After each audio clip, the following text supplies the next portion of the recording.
Hi, I'm Kosta, and today we're going to be looking at the all-new Wildtrak in the Ford range. This is the 4th generation Wildtrak Ranger.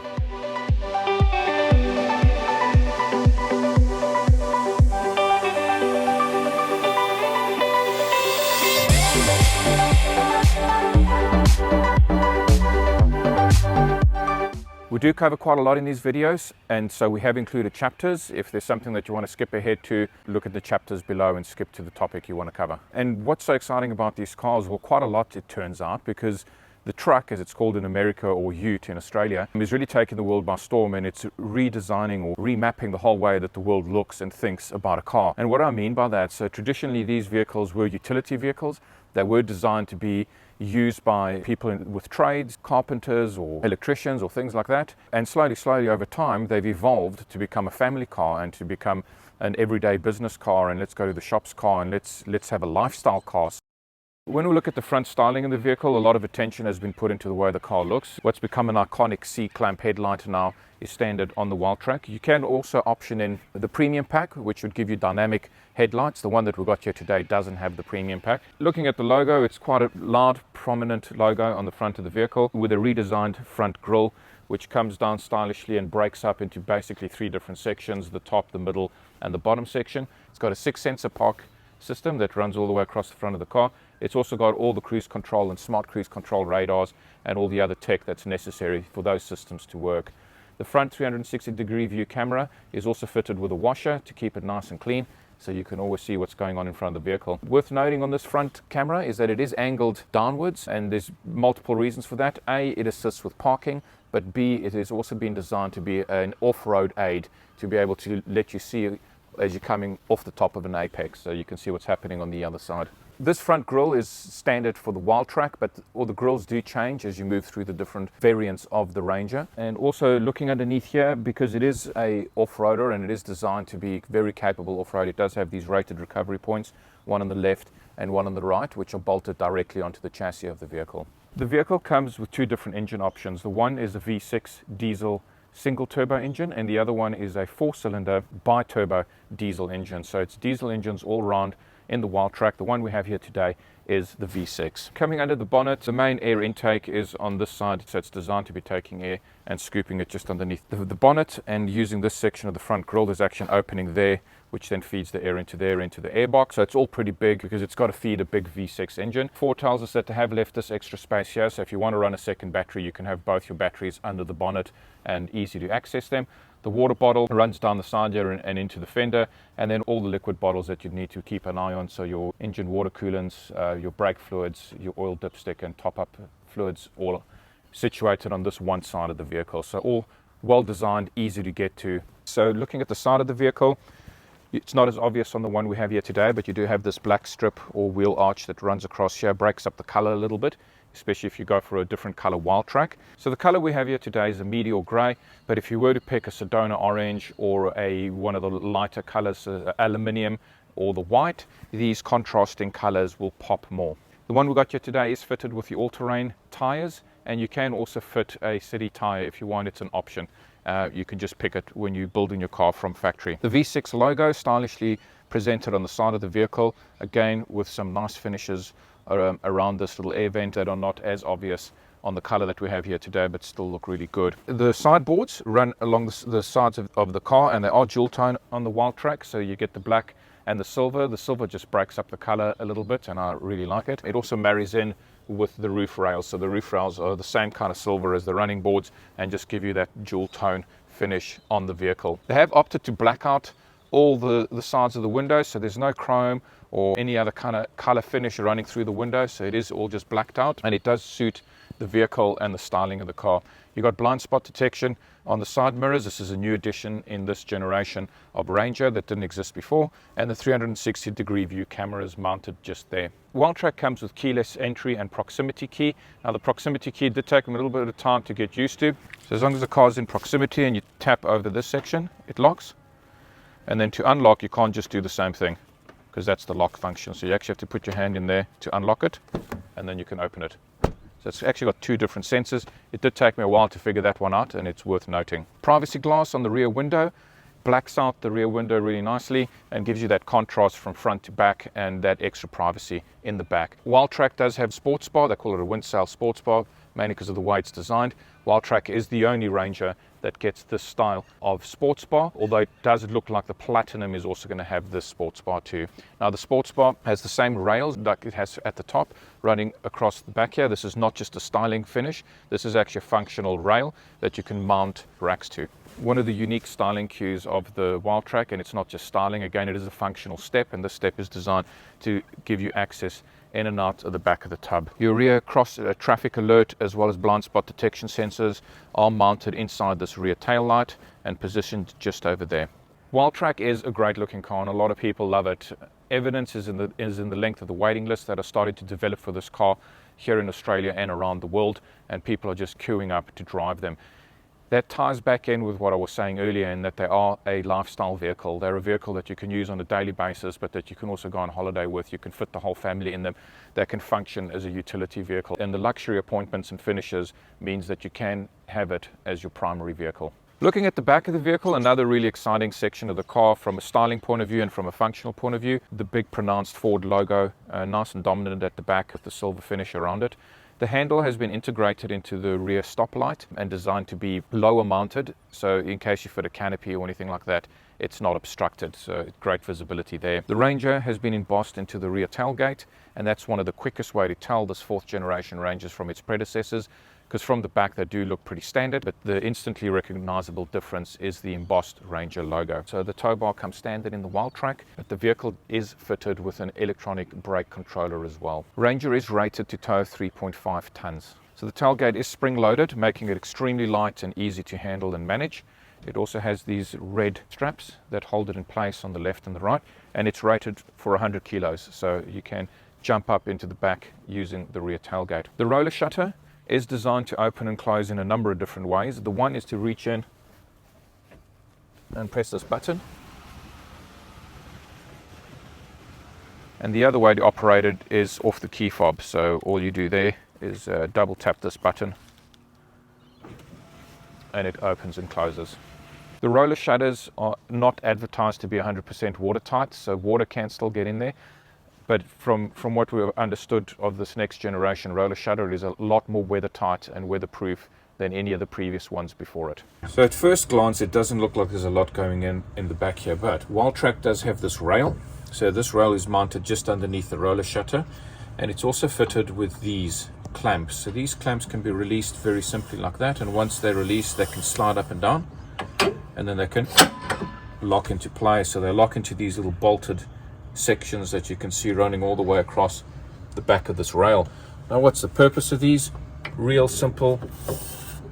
By being able to move them up and down and reposition them, you can then tie things down in any position that you want along this section, and they do run on both sides of the vehicle. Further down from that, you do have your cabin lights that are situated over here. You also have this power point, 12-volt power point, that is situated there, and that's the roller shutter button that operates the roller shutter. You've got tie down points over there, and at the back there, just underneath the roller shutter housing. And then in addition to that, Ford has also designed these grooves that you see running over here and there and there and all the way through the vehicle. Another one is situated just there to there. Now the purpose of these grooves is so that you can design slats or pieces of wood or whatever kind of dividers that you want, and you can slot them in there, or slot them in like that, or slot them in across there, allowing you to redesign the load space of the Ranger to suit your needs and to suit whatever it is that you want to do with it on a daily basis. So the roller shutter is well designed. It actually packs up really neatly, but it does take up a little bit of the space in the load compartment, and you can see here from this section they've tried to maximize the amount of space that it actually allows you to utilize, or rather minimize the amount of space that it takes up. So it is well designed, but it is at the end of the day a roller shutter, and it has to go somewhere, and it is using up a little bit of your load space. The other thing that's worth mentioning is the way that they've tucked in the wheel arches on the Ranger, and they've created enough space at the back for a standard pallet. Both a European sized pallet can fit in the back of the Ranger. So looking at the back of the vehicle, well appointed, stylishly finished. A lot of time and attention has been put on the rear passengers This has been designed to be a proper 5-seater, an everyday family car, doing school runs, doing that kind of stuff. So the rear passengers have got all the attention that you'd expect them to have in a regular SUV or passenger vehicle. Starting off with the 3 rear head restraints, the 3-point seat belts for safety, the mat pockets behind the seats, the rear air vents, the USB-C and USB-A charge points that are also fast charge enabled.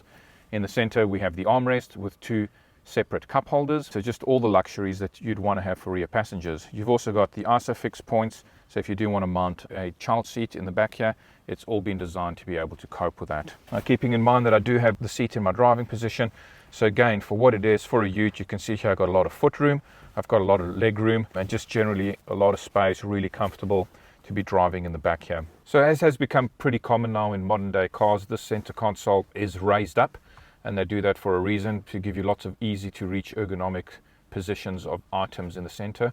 But then it also creates a nice divide and a bit of a rest here for your leg, well padded and well angled so that you don't have any sharp edges or anything reaching out into your space. So well designed, well rounded off here. The seats are leather finished with this orange stitching. The orange stitching is unique to the Wildtrak, and it's in keeping with the Wildtrak logo that always seems to be in orange regardless of the color of the car.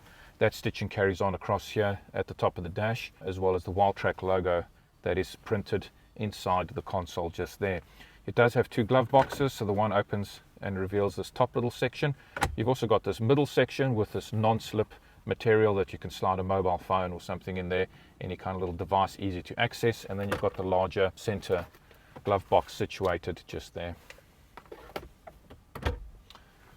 Cup holders which pop out like that, spring loaded so that you can get your beverage and keep it in place while you're driving.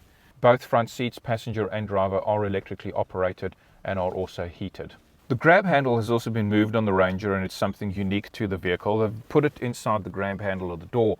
Now at first this didn't make sense to me because no other manufacturer has ever done this, but the more you start to use it, the more you realize that your brain wants to go backwards when it wants to open a door. So when you close a door and you grab the grab handle, instinctively your hand wants to go back to the same spot to release the door, and in the Ranger the handle is right there where you left it. Alright, so on startup, this is called the calm screen. This is my favorite screen and the one that I like to be on all the time when I drive these Rangers. The reason I like it is on the calm screen it just gives you the basic information that you need for driving the vehicle. It gives you access to your fuel gauge on the right hand side, and on the left hand side your temperature gauge. At the bottom it gives you the position of your gear shifter.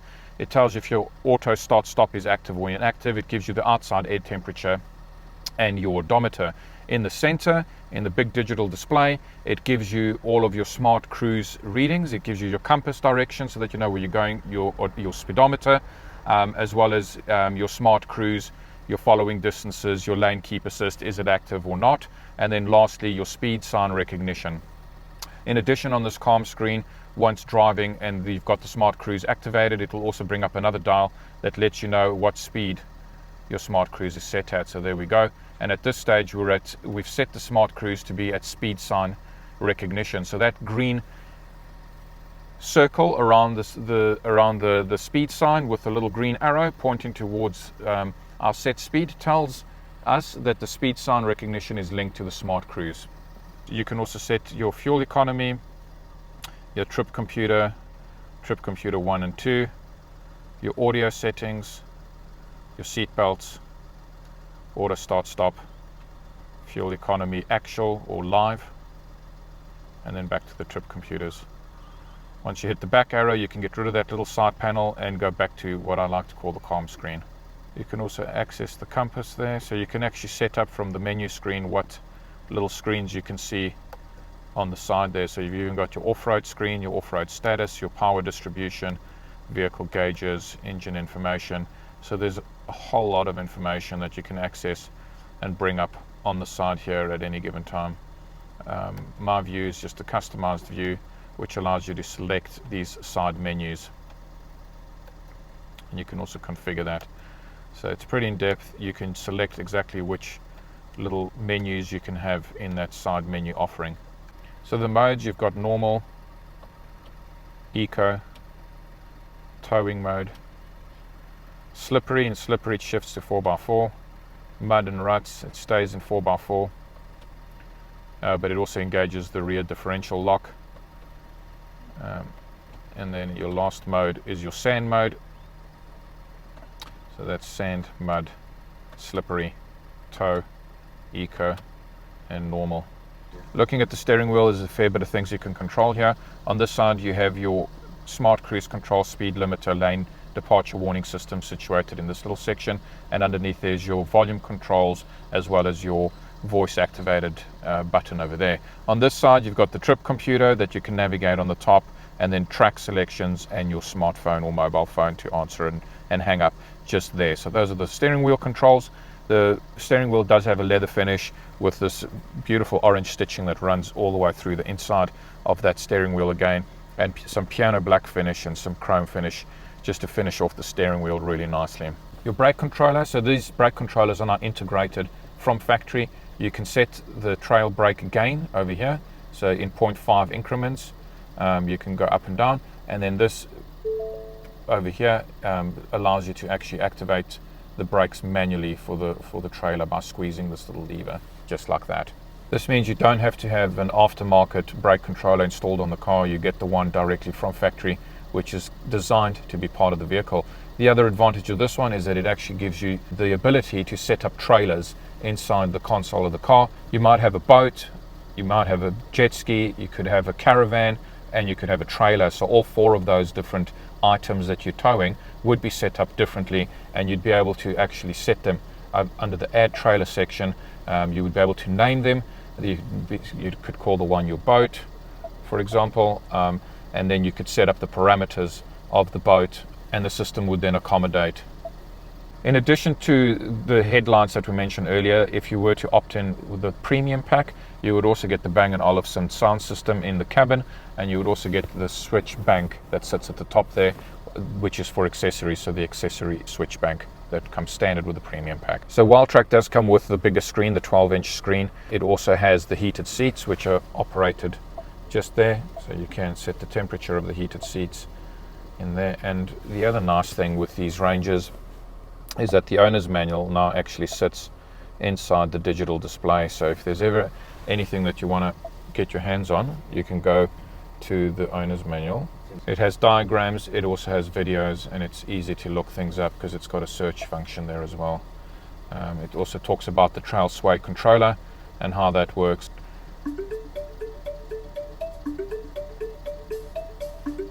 Is there any way to keep my trailer from swaying? Is there any way to reduce the sway from my trailer? And that can help reduce how much your trailer sways while you're driving. Here's how. So you do have analog controllers here for your temperature gauge, as well as your air recirculation and your emergency light, as well as a volume controller in the center to control the radio. Wireless Apple CarPlay and Android Auto come standard in the new Wildtrak. You've got a wireless charger there to complement that, and you've also got a USB-A and a USB-C charge point situated under there. You'll also notice that it's got ambient lighting, the Wildtrak, that runs all the way through into these compartments, the cup holders, everywhere.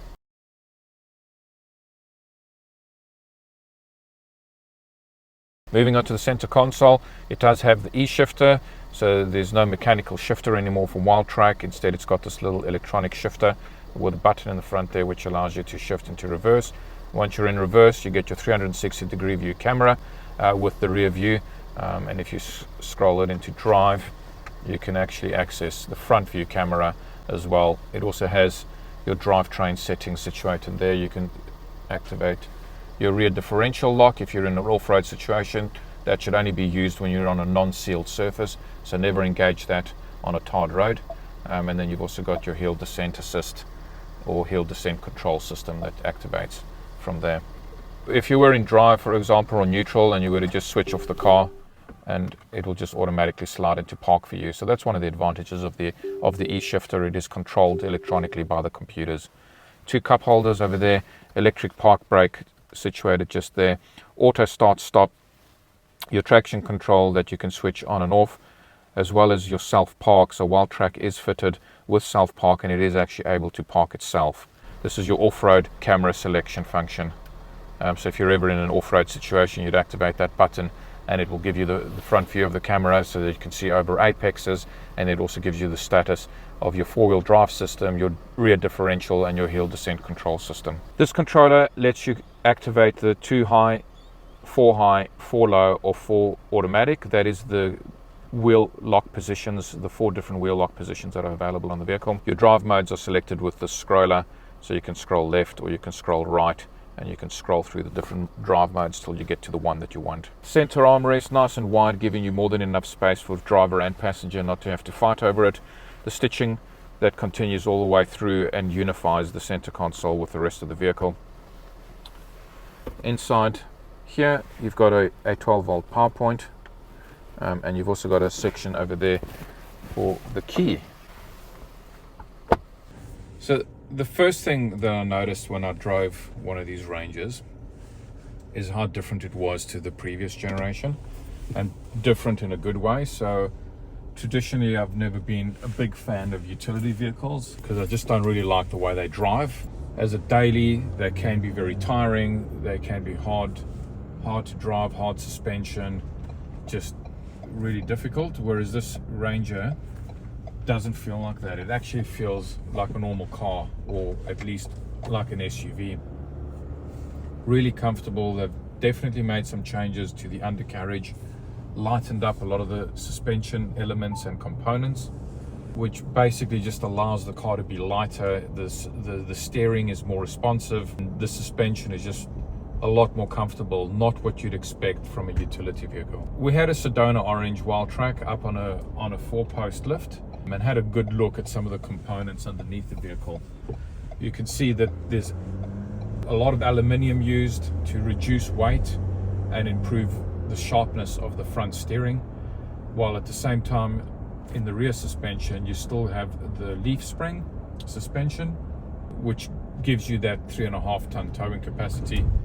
So still a really strong and robust rear suspension to do the heavy lifting that you'd want your Ranger to be able to do.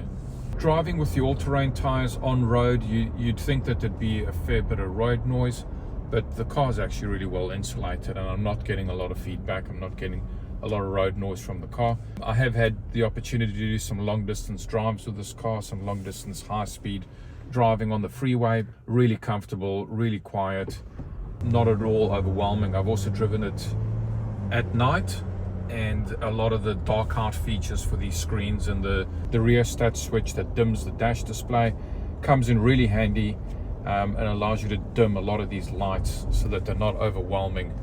Yes, I've driven with passengers in the rear of the vehicle, 3 in fact. So I have had the car filled with family, 5 occupants, so really filling up all 5 seats, and it's really comfortable and has an SUV feel. So nobody was really cramped and or complaining that you know there wasn't enough space or that the car wasn't roomy enough.